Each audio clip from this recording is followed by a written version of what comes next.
3 years at drama school. Waste, isn't it? You've been watching me do it now. So from the ridiculous to the sublime, you worked around the same time with the great Italian director Pier Paolo Pasolini. Yeah, all this is libelous now, but I actually met Pasolini. I was working with another Italian director, which will remain nameless because Franco Zeffirelli would mostly sue me.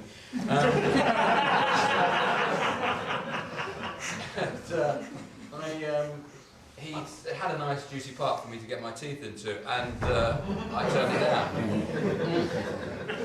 Anyways, I upset him profoundly, and I was told I would never, ever work in Italy again. And I got a call about 2 weeks later. I'd gone back to my flat in Barons Court, and I got a call, a very dubious call. Hello, hello. Because Pasolini could hardly speak a word of English. Hello, hello. You Zeffirelli enemy. So I think, now, what's this? And I said, yeah, I'm Zeffirelli's enemy. Who are you? I am Pier Paolo Pasolini. You work for me tomorrow. So I'm back on the plane, looking for another puff. But I wasn't his type. I didn't want to hit him or kick him around. But actually, he was a gentleman and a very nice bloke.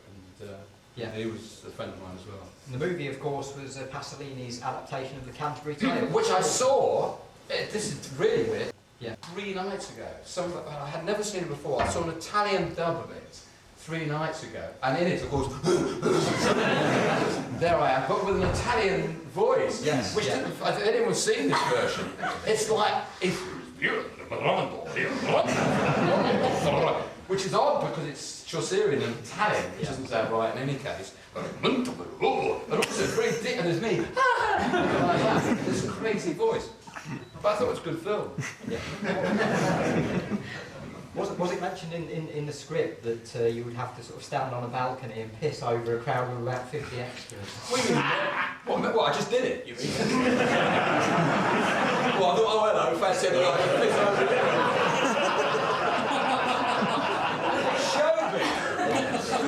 It's all in the script. No, actually... Let me rephrase that then. How did you feel when you read that in the script? Well, I'll tell you what was impromptu. He hadn't told the audience who were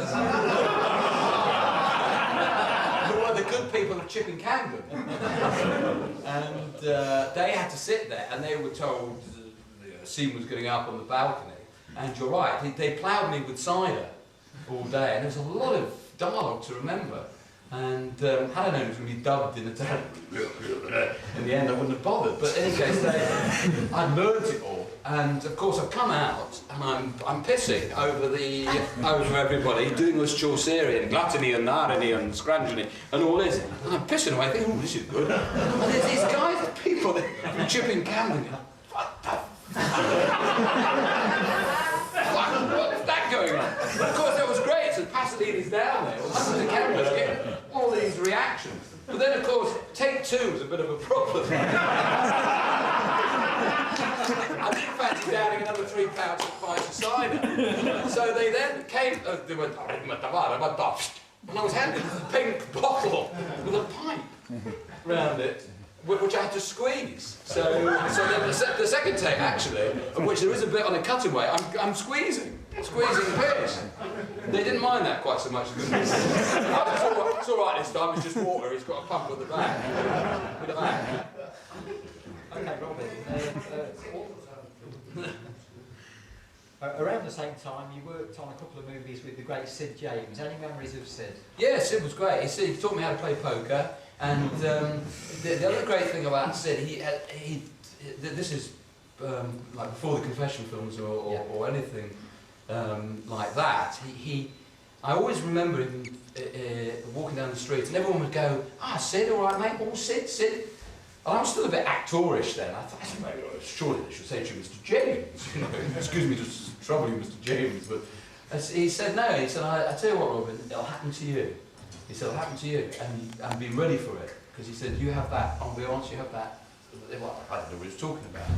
And it's true, but people, very nice, they never say Mr. Askwith, or as they would to Mr. Hoffman, you know. Yeah. Sorry to trouble you, how did you acquire that limp in Midnight Cowboys Mob? They come up to me and they say, oh, Robin, no, I've got your old knob out again.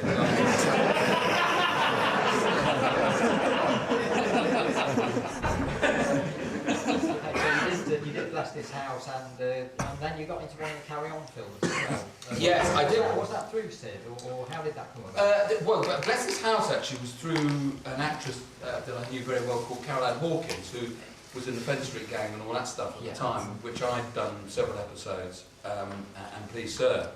And she had done Carry On Abroad, and she recommended me to Jerry Thomas and Peter Rogers, the director and producer, to be seen for Bless This House, because they were kicking Robin Stewart out for various reasons, and they wanted someone else to play the son in the film.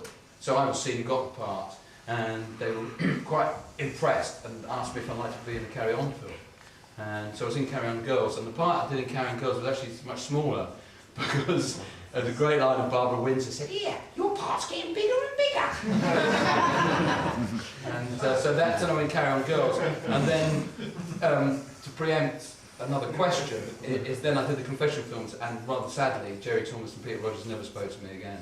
Okay, yeah. Well, we'll move on to the Confessions films in a moment, but first of all I want to introduce an old friend of the festival up on stage, Mr. Richard Gordon. Is Richard in the audience?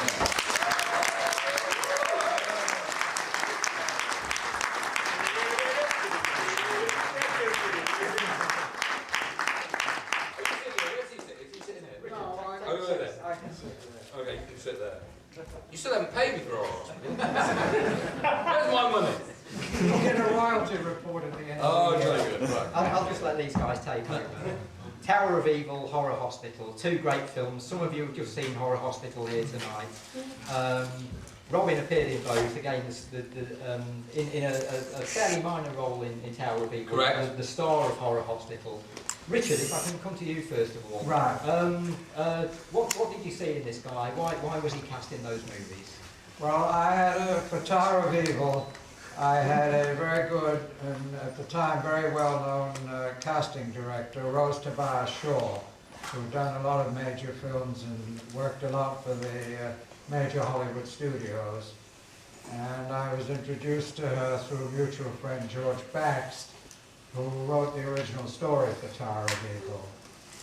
And we had several casting sessions, and she arranged for a lot of people to come and see us. Jim O'Connelly was the director, and Jim and I interviewed a lot of people.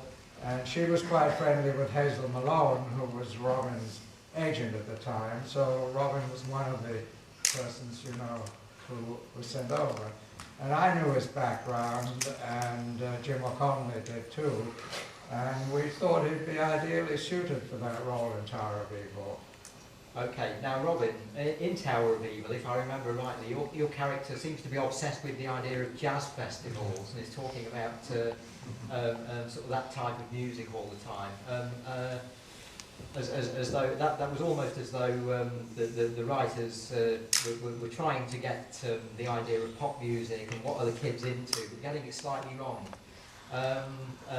Did you think the script was good, or did you like your character? How did you feel about the movie? It was work. It was great. I've objected a lot to being lying naked with crabs crawling over your bollocks, but you did pay me for that film, so I didn't mind. And a very, very attractive cast of young ladies. I thought you were saying a very attractive crab. It was quite nice, but we had a little thing. But no, there were Jill Howarth, Anna Pork. Who else was in there? Candice Glendenning. Oh, Now I did another film with her. And Jack Watson. She was good. We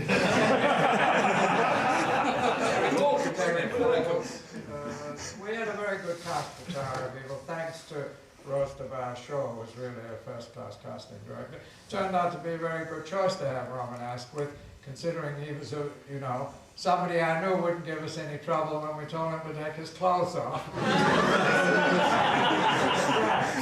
But I'd never take my clothes. Oh no, I actually never took my clothes off in If, the first film I ever made. Yeah, you're right.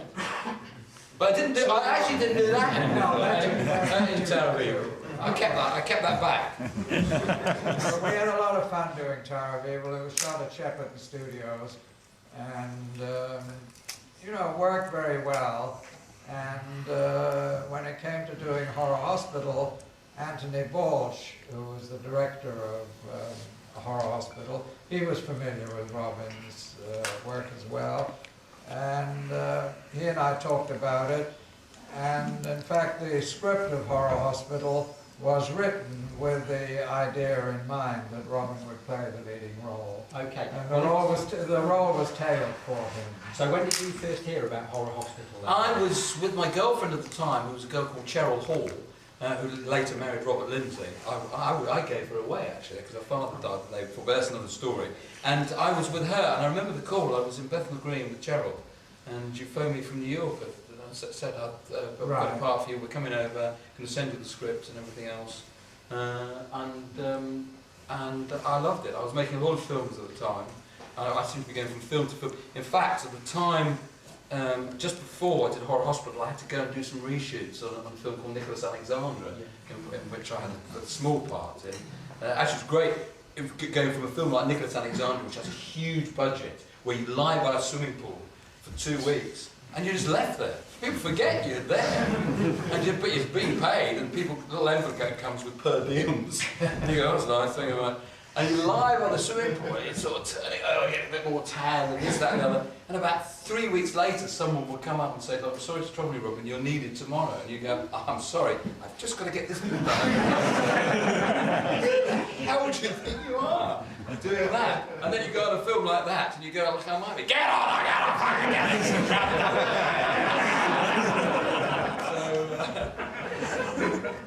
You've got to adapt pretty quickly. So Michael Goff was the chief villain in Horror Hospital. Richard and Robin, memories of Michael? Well, Michael was wonderful to work with, and altogether we were very lucky with the casting of Horror Hospital. Everybody in it, you know, really pitched in to give us the most that we could get out of the budget and the locations and everything else.